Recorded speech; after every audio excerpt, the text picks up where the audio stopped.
Hello friends, हमारे YouTube channel में आपका स्वागत है। आज हम लोग जो टॉपिक लेकर के आए हैं वो है हरित गृह प्रभाव, यानी कि ग्रीन हाउस इफेक्ट। ये जो क्वेश्चन है ये दोनों सब्जेक्ट्स में आते हैं, ज्योग्राफी के में भी आते हैं और बायोलॉजी में भी आते हैं, और ये 9th या 10th दोनों के लिए काफ़ी इम्पोर्टेंट है। तो इस टॉपिक को खूब अच्छे ढंग से समझने के लिए आप अंत तक हमारे वीडियो में बने रहें ताकि हम आपको इसके बारे में सारी जानकारी दे सकें। तो चलिए हम देखते हैं कि ग्रीन हाउस इफेक्ट यानी कि हरित गृह प्रभाव क्या है। इसे और एक नाम से जानते हैं, ग्लोबल वार्मिंग भी इसको कहते हैं, यानी कि वैश्विक उष्मीकरण। सवाल पूछता है कि हरित गृह प्रभाव क्या है या ग्रीन हाउस इफेक्ट क्या है, इसके हानिकारक प्रभाव क्या है। तो इसमें सबसे पहले हम देखेंगे ग्रीन हाउस। ग्रीन हाउस क्या होता है, तो हम समझ लेंगे कि ग्रीन हाउस किसी प्लास्टिक या किसी कांच के बने दीवार और छतों की संरचना को हम लोग ग्रीन हाउस कहते हैं। अब जैसे कभी कभी आप देखते हैं कि रास्ते में जाते हैं तो खेतों में एक बड़ा सा हॉल जैसा बना होता है जिसमें लगता है कि चारों तरफ से किसी प्लास्टिक या शीशे से घेरा हुआ है। आप कभी देखेंगे कि इस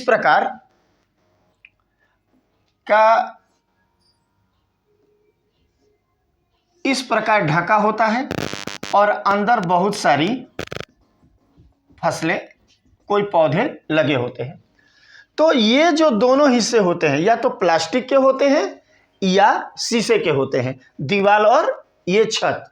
तो ग्रीन हाउस क्या है, तो ग्रीन हाउस किसी कांच या प्लास्टिक के दीवार और छतों की बनी एक संरचना होती है जिसके कारण पृथ्वी की जो सतह होती है वो अधिक गर्म होती है, वो उष्मा पैदा करती है। अब यहाँ देखते हैं, यहाँ सबसे मूल पॉइंट आता है कि ग्रीन हाउस तो हम लोग समझ गए, तो ग्रीन हाउस इफेक्ट क्या है, ग्रीन हाउस प्रभाव क्या है। सवाल आता है ग्रीन हाउस प्रभाव क्या है, तो ग्रीन हाउस प्रभाव एक प्राकृतिक घटना है जिसके कारण पृथ्वी पर तापमान बना रहता है, यानी पृथ्वी की जो ताप है, ये जो पृथ्वी है इसके ऊपर का सतह गर्म होता है, जिसके कारण पृथ्वी पर उपस्थित जितने पेड़ पौधे और जीव जंतु है उनका जीवन अच्छे ढंग से चल पाता है। एक बार फिर समझेंगे ग्रीन हाउस प्रभाव क्या है, तो ग्रीन हाउस प्रभाव एक प्राकृतिक घटना है जिसके कारण पृथ्वी के सतह पर का उष्मा जो है, उसकी जो ताप है वो बनी होती है। अब सवाल उठता है कि ये कार्य कैसे करता है, आखिर ये ग्रीन हाउस प्रभाव होता कैसे है। तो हम ध्यान से देखेंगे कि जब वायु में CO2, मीथेन और अमोनिया, इनकी मात्रा जब ज़्यादा हो जाती है, वायु में जब CO2, मीथेन और अमोनिया की मात्रा ज़्यादा होती है तो ग्रीन हाउस इफेक्ट का प्रभाव उत्पन्न होने लगता है।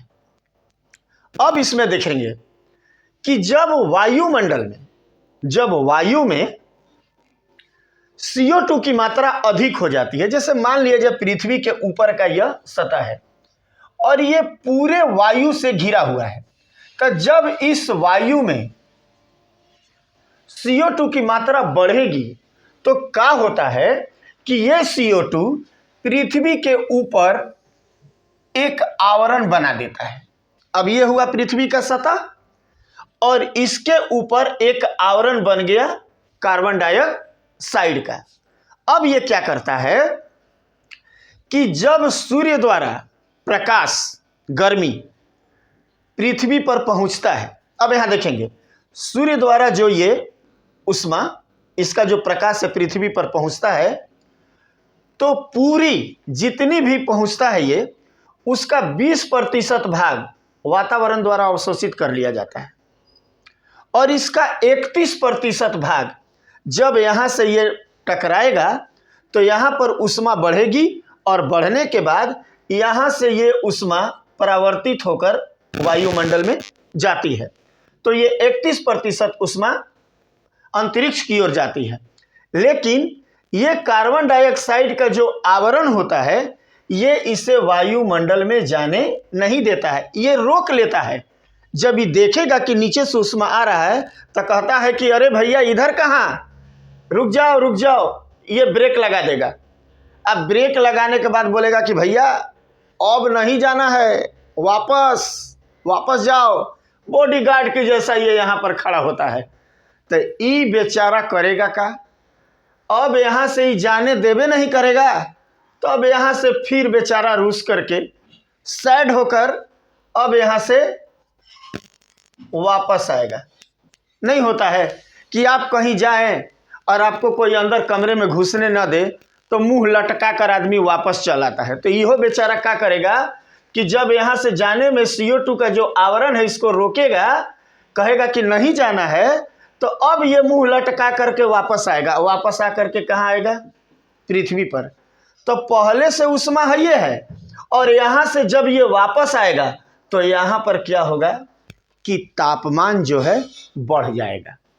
तो यहाँ जब तापमान बढ़ेगा तो इसी बढ़े हुए तापमान को हम लोग कहते हैं हरितगृह प्रभाव। ये पूरी प्रक्रिया को हम लोग हरितगृह प्रभाव कहते हैं। यहाँ ध्यान से देखेंगे कि सूर्य द्वारा प्रकाश पृथ्वी की सतह पर आती है और यहाँ पर इसका ताप बढ़ता है और ये ताप फिर टकरा करके वापस जाती है। तो CO2 का जो आवरण है इसे ऊपर नहीं जाने देता है और इसे फिर वापस पृथ्वी पर भेज देता है, जिसके कारण पृथ्वी का तापमान बढ़ जाता है और इसे ही हम हरितगृह प्रभाव या ग्लोबल वार्मिंग कहते हैं। तब सवाल उठता है कि जब पृथ्वी पर का तापमान बढ़ेगा तो क्या होगा? तो साफा यही हम लोग को क्लीन यहाँ पता चलता है कि जब पृथ्वी का तापमान बढ़ेगा तो ध्रुव पर जितने भी बर्फ हैं वो पिघलने लगेंगे। बर्फ के जितने पहाड़ हैं, जिन पहाड़ों पर बर्फ है, वो इस ताप के कारण पिघलते चला जाएगा, जिसके कारण जितने भी समुद्र हैं उनका जल स्तर धीरे धीरे बढ़ने लगेगा और उसके आसपास के जितने शहर हैं वो डूब जाएंगे, जो पृथ्वी का अस्तित्व खतरे में पड़ जाएगा और वहाँ के जीव जंतु जो हैं वो समाप्त होने लगेंगे। तो इस प्रकार हम लोगों ने देखा कि हरितगृह प्रभाव क्या है। एक बार फिर समझ लेंगे हरितगृह प्रभाव क्या है। तो हरितगृह प्रभाव एक प्राकृतिक घटना है जो पृथ्वी के सतह के तापमान को बढ़ाता है। अब यहाँ देख लिए कि ये काम कैसे करता है कि ये सबसे पहले वातावरण में जब CO2 की मात्रा बढ़ती है तो उसका एक आवरण बन जाता है जो सूर्य द्वारा आए हुए प्रकाश की ऊष्मा को जब ऊपर परावर्तित होकर के जाती है तो उसे अंतरिक्ष में नहीं जाने देती है, रोक देती है, जिसके कारण पृथ्वी का तापमान बढ़ जाता है और इस प्रकार हरितगृह प्रभाव हो जाता है। अब हम समझ रहे हैं और हमको ऐसा लगता है कि आपको ये वीडियो पसंद आई है। अगर किसी तरह का कोई प्रॉब्लम हो तो आप कमेंट करना ना भूलें। देखिए, हम सबसे पहली बात यही जानते हैं कि अगर इस वीडियो में कहीं कोई प्रॉब्लम है, कहीं कमी है, तो आप कमेंट जरूर करें। अच्छा लगता है तो भी कमेंट करें, अच्छा नहीं लगता है, कहीं कमी है तो भी कमेंट करें, क्योंकि आपके कमेंट से ही हमें पता चलता है कि हमारी वीडियो में कहाँ कमी है। तो अगर सही में अगर आपको वीडियो पसंद आई हो तो आप इसे लाइक और शेयर करना और सब्सक्राइब करना ना भूलें और बेल आइकन बटन पर क्लिक जरूर करें, क्योंकि अगला वीडियो आपके पास आसानी से पहुंच सके। तब तक के लिए जय हिंद।